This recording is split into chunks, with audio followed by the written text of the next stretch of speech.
Hello friends, कैसे हैं आप लोग। दोस्तों, आजकल एक वीडियो सोशल मीडिया पे बहुत ज़्यादा सरफेस कर रहा है। अगर आप वीडियो देखे होंगे तो उसमें एक पिता अपने बेटे को गोद में लेकर जगन्नाथपुरी में भगवान के मंदिर में अंदर जा रहे हैं, भगवान के पास, अब भगवान की मूर्ति के पास।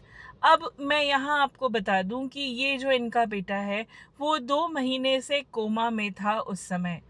जब वो भगवान के पास पहुँचते हैं तो भगवान से गुहार लगाते हैं, जगन्नाथ भगवान से गुहार लगाते हैं कि तुम मुझसे सब कुछ छीन सकते हो, लेकिन मेरा बेटा मुझे लौटा दो। अपनी जो आशा लेकर ये पिता भगवान के पास गए थे, उस समय मैं दोस्तों आपको बता दूं कि भगवान की आरती चल रही थी। इसके बाद भगवान का जो पंचामृत होता है, जो चरणामृत होता है, उसका छिड़काव किया गया सबके ऊपर। पुजारी ने बच्चे के ऊपर भी पंचामृत का छिड़काव किया। दोस्तों, देखते ही देखते जो कोई भी नहीं मानेगा, ऐसी अचंभित कर देने वाली बात हुई। जो बच्चा था, 2 महीने से जो कोमा में था और उसके बचने की कोई आस नहीं थी, वो बच्चे की उंगलियां हिली। उसके बाद थोड़ी ही देर में, देखते ही देखते, उस बच्चे ने अपना सिर हिलाया। दोस्तों, ये पहली बार नहीं था जो भगवान जगन्नाथ के सामने ऐसा कोई जादू हुआ, ऐसा कोई अचंभा हुआ। ऐसे चमत्कार जगन्नाथपुरी में बहुत बार हुए हैं। बहुत पहले की बात है, एक भगवान के भक्त थे, जगन्नाथ भगवान के एक भक्त थे जिनका नाम था रघुदास। रघुदास जो थे वो भगवान के भक्त तो बहुत बड़े थे, बहुत मन से चाहते थे जगन्नाथ भगवान को, लेकिन उनकी परिस्थिति गरीब थी। अब जो रघुदास जी थे वो हर रोज अपने हाथों से माला बनाकर जगन्नाथ भगवान को मंदिर में चढ़ाने लेकर जाते, लेकिन उनके जो उनका पहनावा बोलिए या उनकी परिस्थिति बोलिए, उस वजह से वहाँ का जो पुजारी था उन्हें वहाँ से भगा देता। जो पुजारी थे उन्होंने उनकी माला कभी भी स्वीकार नहीं की।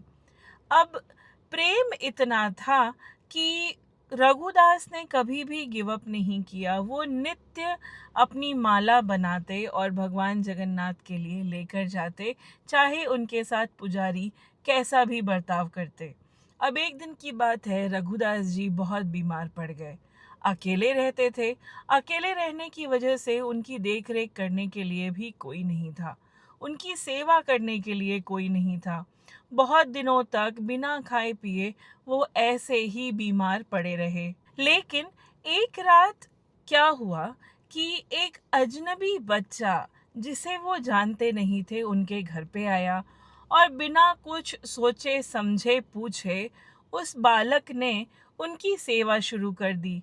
वो उनके लिए खाना बनाता, उन्हें अपने हाथों से खिलाता, उनको पानी पिलाता, दवा पिलाता। एक दिन रघुदास जी ने उस बच्चे से पूछ लिया कि तुम कौन हो आखिर।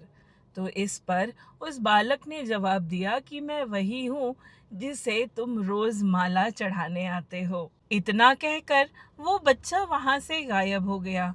अब अगले दिन जब रघुदास जी थोड़े से ठीक होने के बाद मंदिर पहुंचे तो वहां पर उन्होंने देखा कि पिछली रात जो माला उन्होंने जगन्नाथ भगवान के लिए बनाई थी, भगवान की मूर्ति पर वही माला चढ़ी हुई है और जो तुलसी दल उन्होंने सुबह चढ़ाया था वही भगवान के पास रखा हुआ है। दोस्तों, शायद इसीलिए कहा जाता है कि जगन्नाथपुरी में भगवान सिर्फ विराजते नहीं हैं, वहाँ के भगवान जीवित हैं।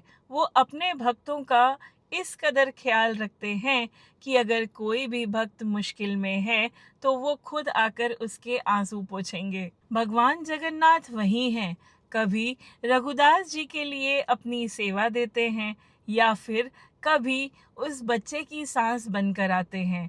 भगवान जगन्नाथ का ऐसा कहना है कि मैं कहीं नहीं गया, मैं वही हूँ अपने भक्तों के पास।